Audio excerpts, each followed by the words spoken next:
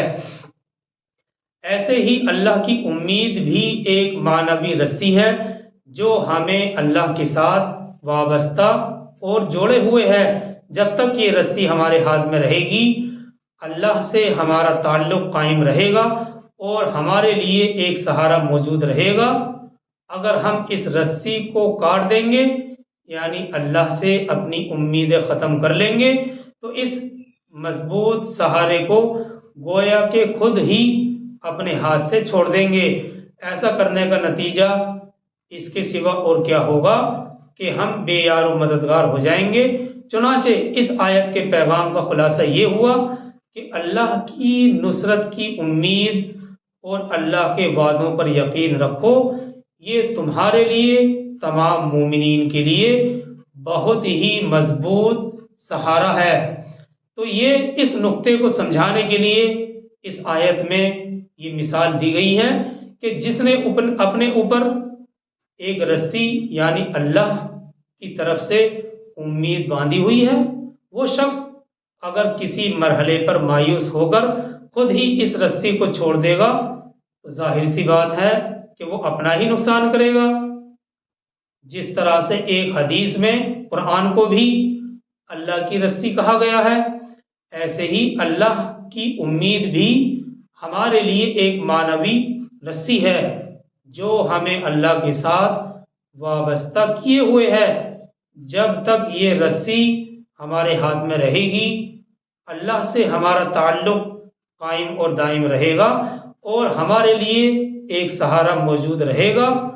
اگر ہم اس رسی کو کاٹ دیں گے یعنی اللہ سے اپنی امید ختم کر لیں گے تو اس مضبوط سہارے کو گویا خود ہم اپنے ہاتھ ہی سے چھوڑ دیں گے۔ ایسا کرنے کا نتیجہ اس کے علاوہ اور کیا ہو سکتا ہے کہ ہم بے یار و مددگار ہو جائیں گے۔ چنانچہ اس آیت نے نازل ہو کر ہمیں یہی پیغام دیا ہے کہ اللہ کی نصرت کی امید اور اس کے وعدوں پر یقین رکھو، یہ تمہارے لیے بہت ہی مضبوط سہارا ہے۔ یہ آیت 15 تھی، آگے چلتے ہیں آیت 16 کی طرف۔ وَكَذَلِكَ أَنزَلْنَاهُ آيَاتٍ بَيِّنَاتٍ وَأَنَّ اللَّهَ يَهْدِي مَن يُرِيدُ، یہ آیت 16 ہے۔ وَكَذَلِكَ أَنزَلْنَاهُ آيَاتٍ بَيِّنَاتٍ وَأَنَّ اللَّهَ يَهْدِي مَن يُرِيدُ، اور اسی طرح ہم نے نازل کیا ہے اس قرآن کو روشن نشانیوں کی شکل میں، اور یہ کہ اللہ ہدایت دیتا ہے جس کو چاہتا ہے۔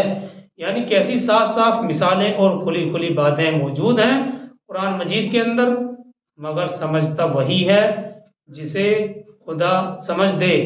آگے چلتے ہیں آیت 17 کی طرف۔ ان الذین آمنوا والذین ہادوا والصابئین والنصارى والمجوس والذین اشرکوا، یقیناً وہ لوگ جو محمد صلی اللہ علیہ وسلم پر ایمان لائے اور جو یہودی مجوسی اور عیسائی ہیں، اور جن لوگوں نے شرک کا طریقہ اختیار کیا، والذین اشرکوا، اور جن لوگوں نے شرک کا طریقہ اختیار کیا۔ ان الذین آمنوا، بے شک وہ لوگ جو ایمان لائے محمد صلی اللہ علیہ وسلم پر، اور جو یہودی اور عیسائی ہیں، اور جن لوگوں نے شرک کا طریقہ اختیار کیا۔ دیکھیے، سب سے پہلے اس فقرے میں جو کہا گیا ہے کہ جو محمد صلی اللہ علیہ وسلم پر ہاتھ پر ایمان لائے، انہوں نے شریعت محمدیہ کو تسلیم کیا۔ اس فقرے کے اندر صادق الایمان یعنی سچے ایمان والے بھی شامل ہیں، اور وہ بھی جو نہ ماننے والوں کی فہرست میں شامل ہو جاتے تھے اور کنارے پر رہ کر بندگی کرتے تھے، اور وہ کفر اور ایمان کے درمیان تذبذب کا شکار تھے، شک اور شبہ کا شکار تھے۔ تو ایسے لوگ بھی داخل ہیں اس فقرے کے اندر، اور صادق المومنین بھی شامل ہیں۔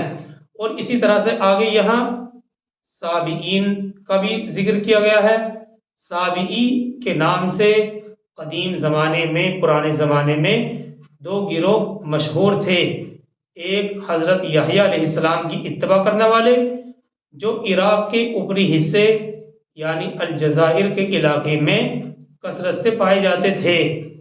نمبر دو، دوسرے گروہ میں ستارہ پرست لوگ ہیں، جو اپنے دین کو حضرت شیس اور ادریس علیہ السلام کی طرف منسوب کرتے تھے، اور فرشتوں کی بھی فرما روائی کے قائل تھے۔ ان کا مرکز حران تھا، اور عراق کے مختلف حصوں میں ان کی شاخیں پھیلی ہوئی تھیں۔ تو یہ سابئین سے متعلق دو قول ہیں۔ پہلا، دو گروہ ہیں۔ پہلا، حضرت یحییٰ علیہ السلام کی اتباع کرنے والے، جو عراق کے اوپری حصے یعنی الجزائر کے علاقے میں رہتے تھے اور یہاں کثرت سے پائے جاتے تھے۔ دوسرے گروہ میں ستارہ پرست یعنی ستاروں کی پوجا کرنے والے، جو اپنے دین کو حضرت شیس علیہ السلام اور ادریس کی طرف منسوب کرتے تھے، اور فرشتوں کی بھی فرما روائی کے قائل تھے۔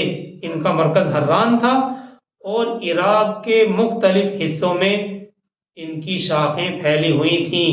یہ دوسرا گروہ بھی اپنے فلسفے اور سائنس کے کمالات کی وجہ سے بہت مشہور ہوا، لیکن مفسرین کہتے ہیں غالب گمان یہ ہے کہ یہاں پہلا گروہ مراد ہے، جو عراق کے اوپری حصے یعنی الجزائر کے علاقے میں پائے جاتے تھے، کیونکہ دوسرا گروہ قرآن کے نازل ہونے کے زمانے میں اس نام سے مشہور نہیں تھا۔ واللہ عالم، یہ تاریخی باتیں ہیں، بہرحال قرآن اور صحیح حدیث میں ہے نہیں۔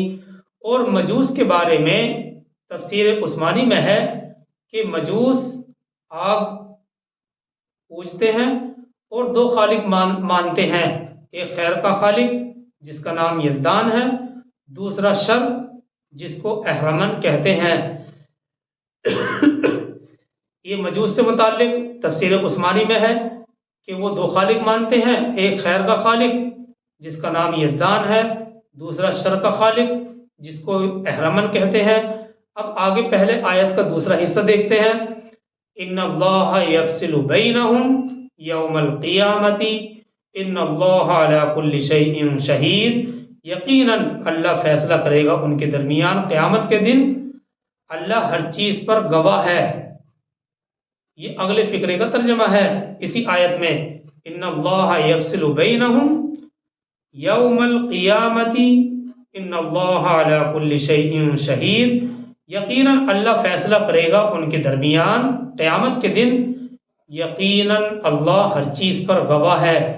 یعنی خدا کے بارے میں مختلف انسانی گروہ میں سے کون حق پر ہے اور کون باطل پر ہے، اس کا فیصلہ ایک لحاظ قیامت کے دن صریح طور پر کر دیا جائے گا۔